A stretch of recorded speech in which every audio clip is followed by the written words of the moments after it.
Amada Iglesia Betel, damos gracias a Dios por esta oportunidad que nos brinda de meditar en su palabra y de que mi deseo es de que este mensaje no solo llegue a esta iglesia de Betel, sino que aún a los que no conocen todavía el mensaje de salvación que Dios tiene para la humanidad. Deseo y anhelo con todo mi corazón que este mensaje sea para tu fortalecimiento, tu edificación, y que Dios transforme a través de su palabra tu corazón. Vamos a iniciar este mensaje, el cual lo he titulado El sufrimiento, oportunidad para madurar y fortalecer la fe. Quiero empezar con la oración para que Dios nos guíe a través de su Espíritu y podamos discernir su palabra con amor, con gracia y con el poder de su Espíritu Santo. Vamos a orar. Bendito Dios que moras en los cielos, te damos gracias en esta hora porque tú nos permites tener un momento de reflexión. Nos ilumines por medio de tu Espíritu para que podamos discernir con entendimiento tu palabra y que este mensaje alcance a aquellas personas que aún incluso no te conocen. Deseamos con todo el corazón, Señor, que tú establezcas tu reino en todas las naciones. Gracias por esta oportunidad que nos brindas y deseamos, Señor, que tú nos guíes en esta hora, en el nombre de Cristo Jesús, nuestro Señor. Amén. Quiero invitarlos a que vayan al Evangelio de Mateo, capítulo 24, versículos 3 al 8. Mateo, capítulo 24, versículos 3 al 8.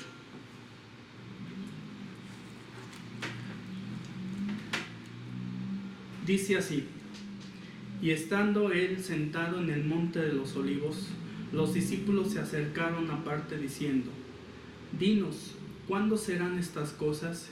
¿Y qué señal habrá de tu venida y del fin del siglo? Respondiendo Jesús les dijo: mirad que nadie os engañe, porque vendrán muchos en mi nombre diciendo: yo soy el Cristo, y a muchos engañarán. Y oiréis de guerras y rumores de guerras. Mirad que no os turbéis, porque es necesario que todo esto acontezca, pero aún no es el fin. Porque se levantará nación contra nación y reino contra reino, y habrá pestes y hambres y terremotos en diferentes lugares. Y todo esto será principio de dolores. Amén.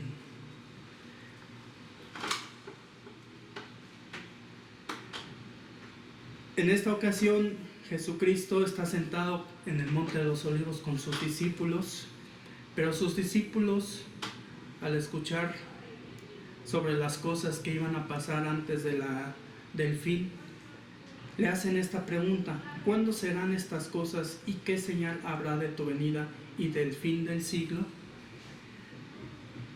Muchas veces vienen a nuestra mente este tipo de cuestionamientos.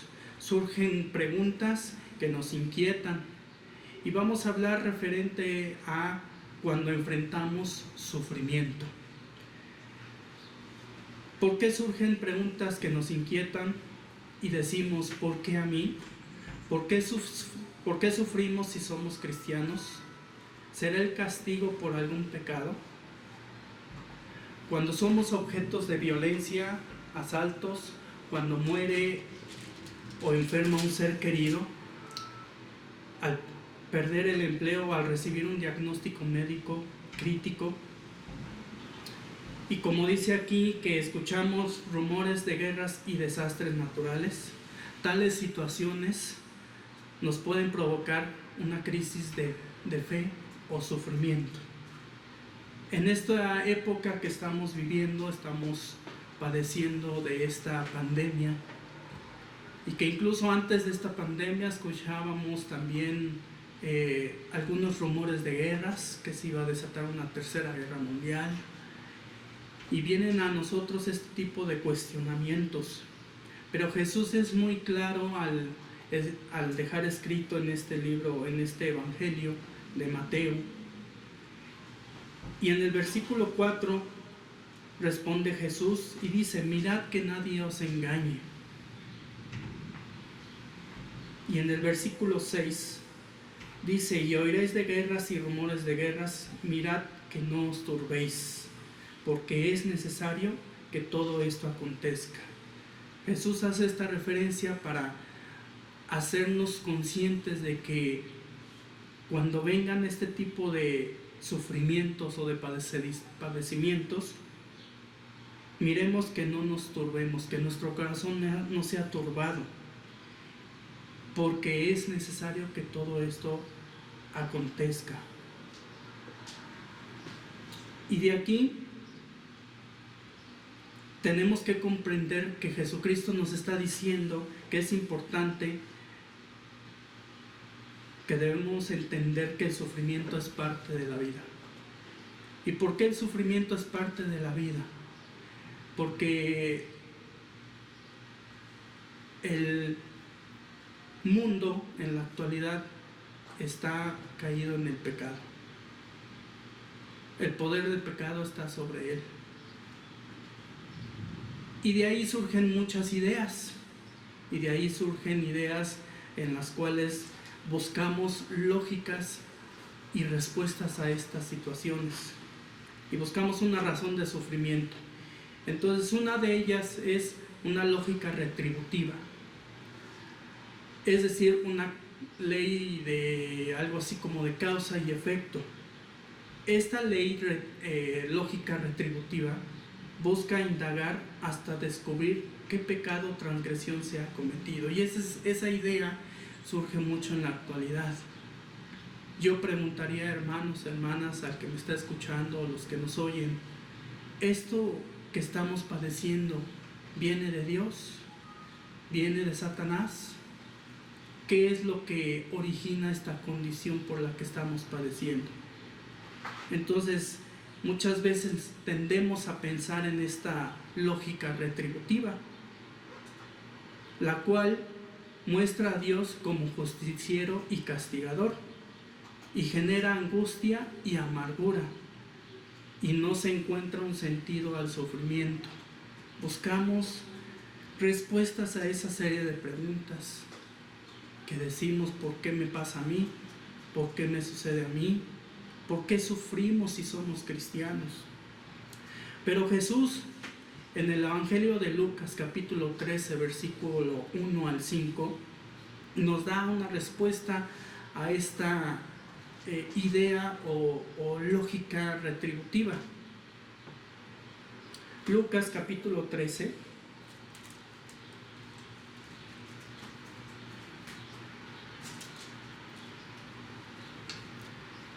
versículos 1 al 5.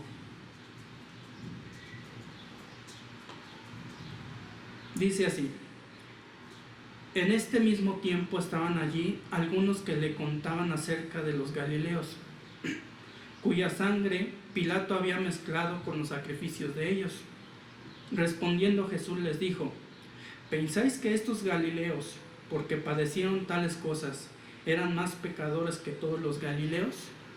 Os digo, no, antes si no os arrepentís, todos pereceréis igualmente. O aquellos 18 sobre los cuales cayó la torre de Siloé y los mató, ¿pensáis que eran más culpables que todos los hombres que habitan en Jerusalén?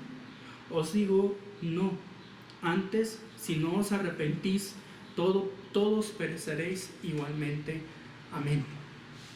Jesucristo está corrigiendo esta idea de la retribución, es decir, esta idea de causa y efecto. La idea que a Jesús le estaban planteando era: estos hombres murieron por causa de que eran más pecadores y por eso padecieron tales cosas. ¿O estos eran más culpables que los otros hombres que habitan en Jerusalén y por eso les sucedieron tales cosas? Y Jesús mismo da esta respuesta y dice: no. Jesucristo rompe con la idea de la causalidad. Y entonces debemos de comprender estas situaciones, estas condiciones que estamos padeciendo o este sufrimiento que muchas veces padecemos del cual somos víctima, debemos comprender lo que es algo inherente.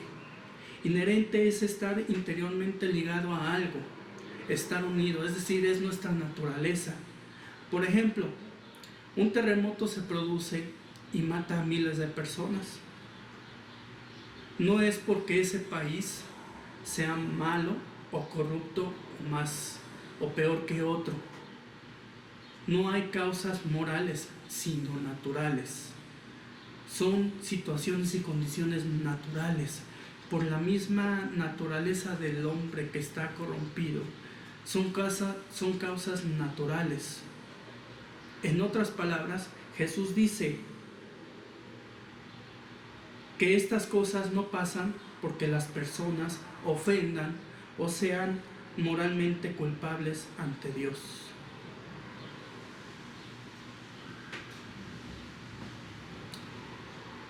Cuando recibimos el Evangelio, cuando nos hablaron del Evangelio, de este plan de salvación de Dios, efectivamente Dios tiene, por medio de Jesucristo, cosas maravillosas para cada uno de nosotros. Pero muchas veces se genera una idea o una convicción de que al creer en Jesús, todas las cosas nos irá bien, que no va a haber ningún problema, que no vamos a padecer ningún problema y que viviremos permanentemente felices. Pero al paso del tiempo nos damos cuenta que no es siempre así, porque hemos sufrido enfermedades.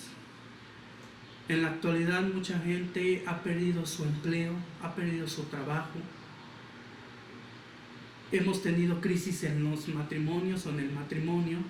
Hemos tenido problemas con los hijos. Pero esto procede de una raíz, de que debemos considerar las ideas que tenemos acerca de Dios. Es importante saber cómo hemos entendido a Dios y cómo han presentado y cómo nos han presentado a Dios. Esa idea que se nos ha generado muchas veces, que incluso nos generamos, hermanos, es importante saber cómo es que estamos entendiendo a Dios y cómo nos estamos relacionando con Dios. Quiero poner un ejemplo. Vamos al libro de Nehemías, capítulo 1, versículo 1 al 6.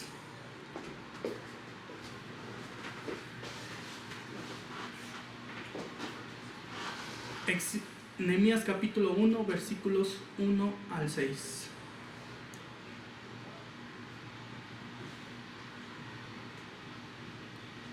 El exilio de Israel fue doloroso, fue lleno de temor, tuvieron temores, hubo una gran incertidumbre, desesperanza, dolor porque tuvieron que dejar su lugar de nacimiento, donde ellos se desarrollaban, donde ellos nacieron. Era la tierra donde Dios les había dado una promesa y que había pasado de generación en generación. Y cuando se enfrentan a este exilio fue algo muy doloroso, porque ellos temían y decían, nos van a trasladar a otro país, a otro lugar, a otro gobierno, y eso los llenaba de temor y los llenaba de incertidumbre y tenían desesperanza.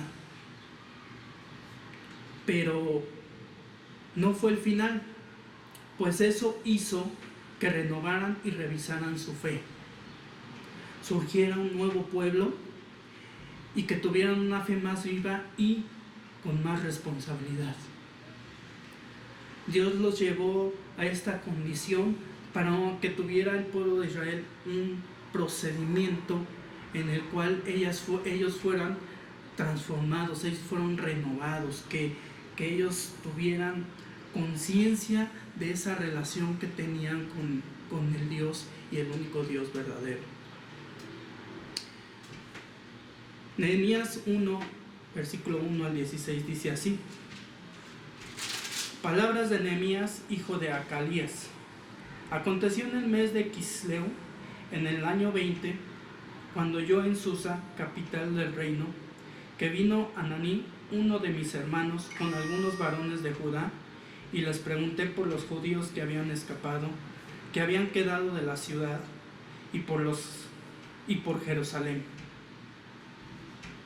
Y me dijeron: el remanente, los que quedaron de la cautividad, allí en la provincia, están en gran mal y afrenta, y el muro de Jerusalén derribado, y sus puertas quemadas a fuego.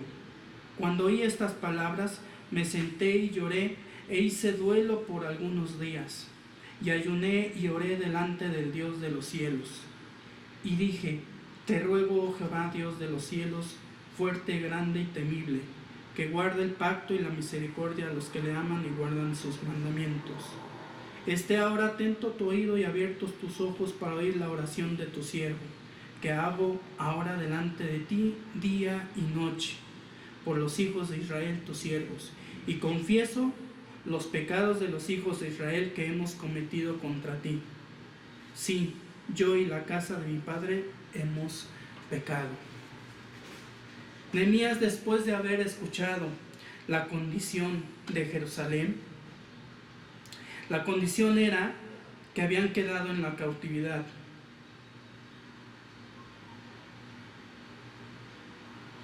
Que estaban en gran mal y afrenta, y el muro de Jerusalén había sido derribado y sus puertas quemadas con fuego. Estaban en una condición de ruina, de dolor, estaban llenos de temor, de incertidumbre, de desesperanza. Pero la actitud de Nehemías me llama mucho la atención, y es lo que debamos a considerar en este pasaje. Versículo 4 dice así: cuando oí estas palabras, me senté y lloré. Nehemías empezó en ese duelo, en ese proceso donde él se lamentaba por la condición de Jerusalén, que estaba en gran mal y afrenta. También dice que por algunos días ayunó y oró delante de Dios de los cielos. En estos días, por lo que estamos viviendo, es algo doloroso. ¿Por qué digo doloroso? Porque he sabido de familias enteras que han muerto por causa de esta pandemia que estamos padeciendo. He sabido de personas que han perdido su empleo. He sabido de personas que han tenido que cerrar sus negocios porque se han ido a la quiebra. Hay mucha incertidumbre, hay desesperanza. Mas Nehemías nos muestra la actitud que debemos de tener ante esta situación, ante este sufrimiento. ¿Llorar? Sí, vamos a llorar. Pero la actitud que tuvo, dice: hice luego duelo por algunos días, ayuné y oré. Oración que nunca debe de faltar en nuestras vidas. De la manera en que tú puedas comunicarte con Dios, hazlo. Es de vital importancia que expresemos nuestro sentir a Dios. Hacerle saber que estamos con dolor, que estamos llenos de temor, de incertidumbre, de desesperanza. Y estas fueron las palabras que dice Nehemías, versículo 5: y dije: te ruego, oh Jehová, Dios de los cielos, fuerte, grande y temible, que guarda el pacto y la misericordia a los que le aman y guardan sus mandamientos. Hizo rogativas Nehemías en favor de su pueblo, pero al mismo tiempo reconoce que Dios es misericordioso, y Dios es misericordioso. Y le ruega en el versículo 6 que esté atento su oído y abiertos sus ojos para oír la oración de su siervo. Y esta oración la hacía durante día y noche, todo el tiempo Nehemías estaba en constante comunicación con el Señor, con su Padre. Él necesitaba llenarse de la presencia de Dios, buscar ese refugio en Dios, cubrir su necesidad en Dios. Por lo tanto, lo hacía día y noche, y lo hacía en favor de los hijos de Israel, sus siervos. Pero algo muy importante que también nos dice el versículo 6, que confesó los pecados de los hijos de Israel. Y eran pecados que habían cometido contra Dios. Y reconocía que habían pecado contra el mismo Padre. Debemos de renovar nuestra fe. Debemos revisar nuestra fe. Ante esta situación, ¿qué es lo que nos querrá decir Dios? Revisemos nuestra fe. Dios nos ha puesto en nuestros hogares para que tengamos esa intimidad profunda con Él, para que a través de su palabra Él pueda revelarnos su voluntad y que a través de la oración también nosotros podamos expresar qué es lo que hay en nuestro corazón, en nuestra vida. De esa manera va a surgir un nuevo pueblo. De esa manera Dios va a empezar a obrar en nuestros corazones, en nuestra fe. Y así tendremos una fe más viva y más responsable. Dios, en su misericordia, escucha al afligido, escucha a aquel que tiene dolor, a aquel que está lleno de temor. Pero necesitamos tener ese encuentro con el Padre. Necesitamos buscar la presencia de nuestro Dios en nuestras vidas. Jesús fue muy claro cuando dijo: mi paz os dejo, mi paz os doy. No os la doy como el mundo la da. El mundo da la paz por medio de encierros, medicamentos, procesos meramente humanos. Mas Jesús nos dice: mi paz os dejo, mi paz os doy. No os la doy como el mundo la da. Disfrutemos y busquemos la paz del Señor, busquemos el rostro de Dios. El apóstol Pablo nos narra en 2 Corintios capítulo 6 versículos 4 al 5, nos narra sobre Pablo que se sometió su vida a sufrimiento, que incluía males morales y naturales. Su vida fue marcada por aflicciones, por penas, por desgracias, golpes, encarcelamientos, trabajos pesados, desvelos y hambre. Todo esto padeció nuestro hermano Pablo. ¿Con cuál de estas aflicciones ha sido marcada tu vida? ¿Con cuál de estas penas ha sido marcada tu vida? ¿Tu vida sientes que está llena de desgracia? ¿Sientes que has sido brutalmente golpeado? Incluso aquellos que han sido encarcelados, que te han sometido a trabajos pesados, a padecer hambre.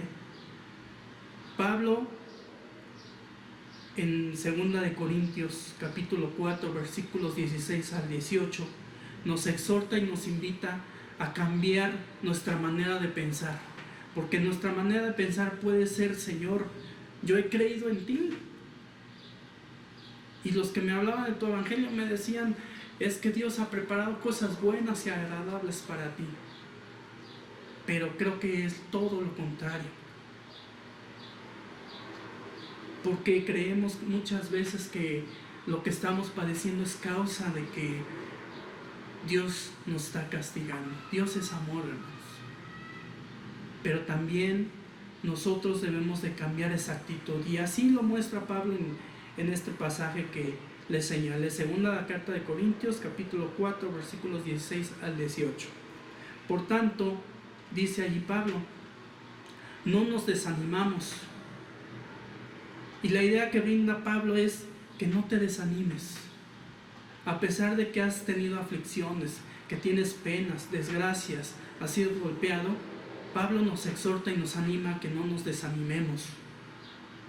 Sí, nos desgastamos por fuera, pero nos vamos renovando por dentro.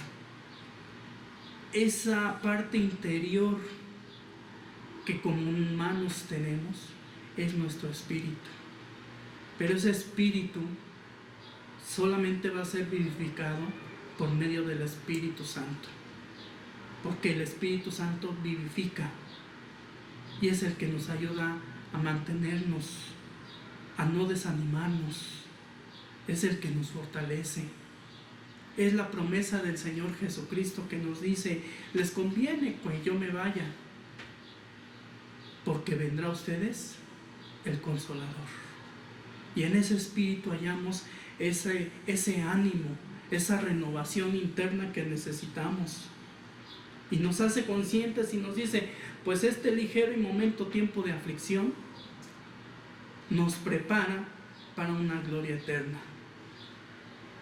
Así que no nos fijemos en las cosas visibles, pues son pasajeras. Fijémonos en las invisibles, pues son eternas.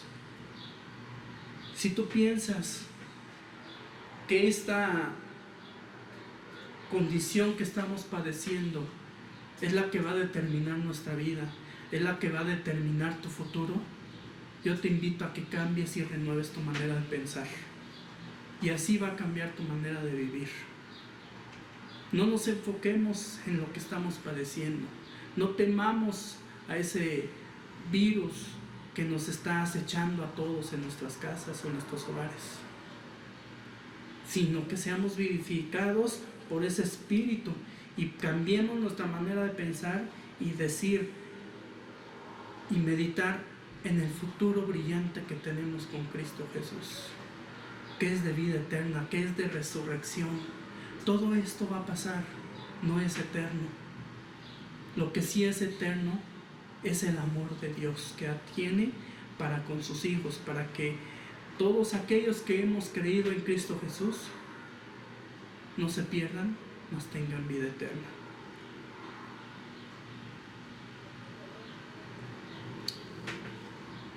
Juan capítulo 16.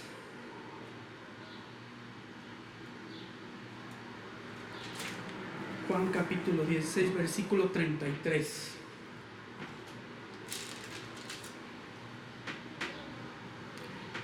Jesús fue muy claro y siempre nos habló con la verdad. Efectivamente, el Evangelio trae muchas bendiciones a nuestra vida, pero eso no quiere decir que vamos a ser o vamos a estar exentos al sufrimiento. Vamos a tener que padecer ese sufrimiento, porque Jesús en el versículo 33 de Juan 16 nos dice así: estas cosas os he hablado para que en mí tengáis paz. En el mundo tendréis aflicción, pero confiad, yo he vencido al mundo. En el mundo tendremos aflicción. En el mundo nos vamos a enfrentar a la enfermedad. En el mundo nos vamos a enfrentar a penas, a aflicciones, a desgracias, tanto morales como naturales. Incluso hay personas que han padecido el hambre.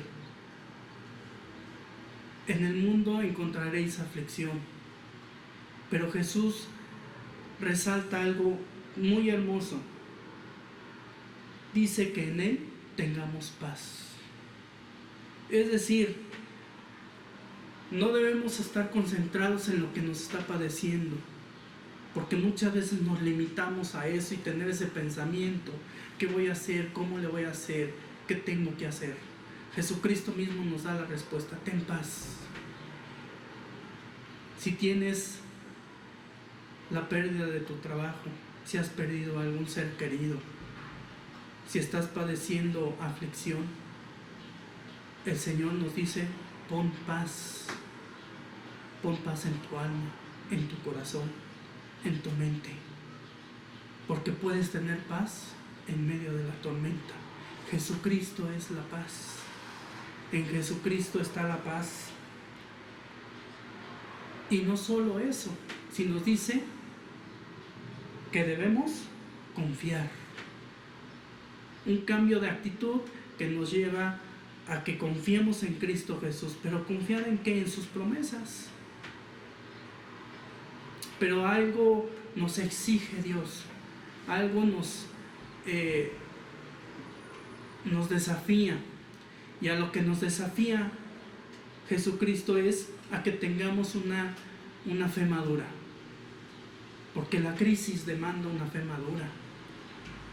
No podemos evadir el sufrimiento. El sufrimiento es necesario, como lo leíamos en el primer pasaje, la primera cita que les di. No podemos evadir el sufrimiento. Tenemos que enfrentarlo. Y esto de enfrentarlo representa una oportunidad de crecimiento. Porque evadirlo es negarse a la oportunidad de conocer a Dios. Y aquí es donde viene el punto clave, hermano, hermana, quien me esté escuchando. Viene el punto clave donde si tú quieres cambiar esa vida de la cual se te ha llamado o a la cual se te ha llamado, necesitamos someternos a ese procedimiento, a ese proceso. Tenemos que enfrentar estas adversidades porque son una oportunidad de crecimiento. Vamos a crecer y vamos a conocer a Dios. En Dios los sufrimientos son para nuestro crecimiento y maduración y son oportunidades para profundizar, crecer y madurar.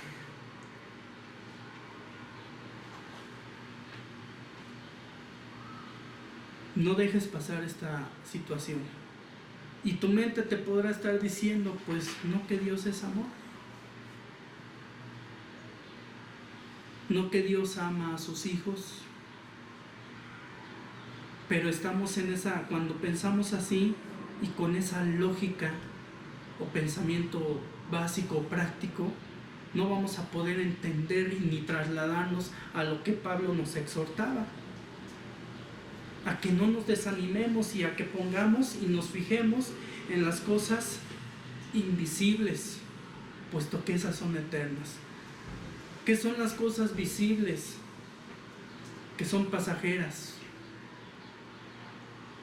Tu trabajo, no dependas de tu trabajo, depende del Señor. Dios es bueno y va a proveerte de uno. De salud, Dios es bueno, y si es su buena voluntad, mandará y dará sanidad a nuestros cuerpos. Pero cuando viene esa lucha y tú tienes esa dificultad de discernir esas promesas de Jesucristo, es porque el diablo quiere atarte con miedo. Dios nos quiere mantener en una fe firme. Satanás nos quiere llenar de miedo. Cuando empezó esta pandemia decíamos, bueno, esta pandemia está en China, ok, ni hacíamos caso. Pero los medios de comunicación decían, este virus ya llegó a nuestro país. Pues ¿en dónde está? En Monterrey. Está lejos. Ya llegó a la Ciudad de México y ya empezábamos con nuestra alerta. Ya llegó nuestra comunidad y nos sentíamos cada vez más acechados por la muerte. Y el diablo nos está queriendo atar con ese miedo. Pero cuando te rindes, Dios puede hacer más cosas. Dios puede hacer más cuando nos rendimos que cuando queremos controlar la situación. Controlar la situación puede ser de que queremos depender de nuestros medios económicos, de nuestro trabajo, de nuestro intelecto, de nuestras fuerzas. Pero cuando ponemos todas esas cosas a los pies del Señor, es cuando controlamos más la situación, porque Dios está en control de todas ellas. Es cuando descubres más del amor de Dios cuando estás en tu peor momento. Es ahí cuando te das cuenta de lo mucho que Él te ama. Las pruebas nos ayudan no tanto a saber en dónde está Dios, sino dónde estamos nosotros. ¿Recuerdas a Job? Job nunca supo por qué sufrió. Nunca lo pudo entender, pero conoció a Dios y eso fue suficiente. Cuando oremos con nuestra mirada puesta en Jesús, no en las dificultades. Y me podrás decir, varón, tú no sabes lo que he padecido. Tú no sabes que yo he perdido ya ahorita mi empleo. He perdido un ser querido. Y nos sentimos asfixiados, encerrados. Pero si lo único que te queda es un pequeño aliento, úsalo para la gloria de Dios.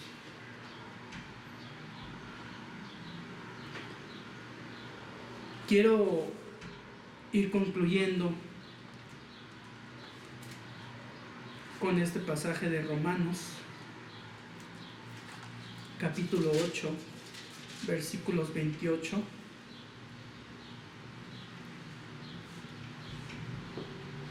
Dice así: y sabemos que a los que aman a Dios, todas las cosas les ayudan a bien.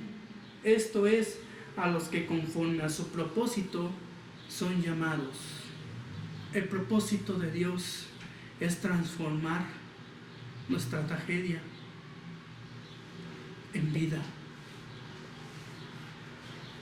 Dios quiere transformar esa vida de tinieblas en luz. Dios quiere transformar la maldición en bendición. Pero tenemos que someternos a ese proceso. Y ese proceso solamente lo vamos a lograr en Cristo Jesús. La exhortación es que conozcas a Dios, que busques a Dios. La Biblia revela a ese Dios. La palabra de Dios revela a su Hijo Jesucristo. La palabra de Dios revela la buena voluntad de Dios para con los hombres. Porque de tal manera amó Dios al mundo que ha dado a su Hijo unigénito, para que todo aquel que crea en Él no se pierda, mas tenga vida eterna. Dios quiere que tengas vida y vida en abundancia. La invitación es que te acerques a Él, que recibas a Jesucristo como tu Salvador, que le reconozcas como el Hijo de Dios, porque en Él hay salvación y vida eterna. Conocer quiere decir que te involucres en la mente de Dios, que adquieras esa mentalidad de Dios, porque la persona que conoce a Dios piensa de esta manera. No importa lo que sufra, no importa cuán terrible es su dolor, porque sobre todo eso puede aún decir: Dios es bueno conmigo. Dice el versículo 38 y 39 de Romanos 8: por lo cual estoy seguro de que ni la muerte, ni la vida, ni ángeles, ni principados, ni potestades, ni lo presente, ni lo porvenir, ni lo alto, ni lo profundo, ni ninguna otra cosa creada nos podrá separar del amor de Dios que es en Cristo Jesús, Señor nuestro. Amén. Dios desea con todo tu corazón, con todo su corazón, que te vuelvas a Él.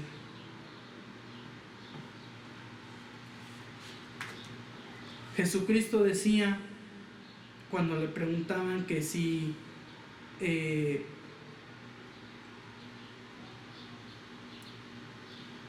estas personas habían muerto por lo mal que habían hecho. Y recuerdas que Jesús mencionaba sobre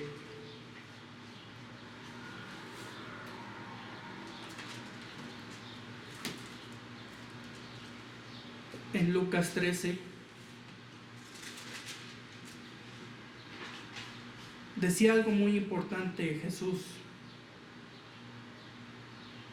cuando él daba respuesta a las preguntas que les hacían. ¿Pensáis que estos galileos, porque padecieron tales cosas, eran más pecadores que otros galileos? Os digo, no porque eran más pecadores o porque les pasó esto, eran más pecadores, o porque habían muerto eran más culpables que otros. Jesús dijo no, pero recalcó algo muy importante y dice: antes, si no os arrepentís, todos pereceréis igualmente. La esencia de Jesús que está diciendo en esta parte, Él desea que te arrepientas. Arrepentirse quiere decir que cambies tu manera de pensar. Y en Romanos 12:1 y 2 así lo dice: cambia tu manera de pensar para que cambie tu manera de vivir. Si tú cambias tu manera de pensar, que es a la de Cristo Jesús, esta situación y esta condición que estás viviendo, de sufrimiento, de enfermedad, cualquiera de ellas, si tú te arrepientes, lo vas a ver de diferente manera. Lo vas a ver con los ojos de Dios, con el corazón de Cristo Jesús, porque sabemos que en Él hay esperanza y vida eterna. Jesucristo murió por nosotros en la cruz, derramó su sangre para que nosotros tuviéramos vida. Su carne fue destrozada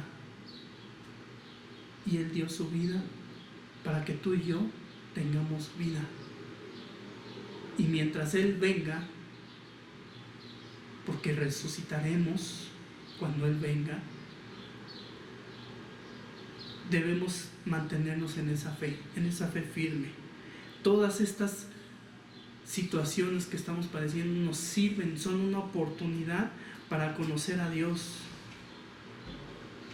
Son una oportunidad de crecimiento, y esto para la gloria de Dios. Deseo y anhelo con todo mi corazón que este llamado que estás recibiendo el día de hoy, lo recibas. Lo recibas con amor y que digas que Jesús es el Señor y que lo recibes para perdón de pecados. Dios es grande, Dios es bueno, pero Él desea que tengas un encuentro con Él por medio de Jesucristo. Oremos. Dios bueno, te damos infinitas gracias por esta hora que tú nos brindaste de escudriñar tu palabra. Deseamos, Padre eterno, que a quien haya llegado este mensaje, Padre eterno, sea plantado en su corazón. Esa semilla, Señor, sea puesta en su mente y en su corazón, para que por medio de la fe en Cristo Jesús pueda haber el establecimiento de tu reino. Deseo con todo mi corazón, Señor, que estas palabras que hoy han sido mencionadas sean para tu gloria, y que nos brinden la confianza, Señor, de que tú estás con nosotros a pesar de las circunstancias, y que debemos temer al Dios vivo, mas no a un virus o bacteria o algo que estemos padeciendo, porque tú eres soberano, tú estás por sobre todas las cosas. Deseamos, Señor, en esta tarde, en este día, que tú recibas la adoración, que tú recibas toda la gloria y todo el honor, porque tuyo es el reino, el poder y la gloria, y te damos gracias en el nombre glorioso de Cristo Jesús nuestro Señor. Amén.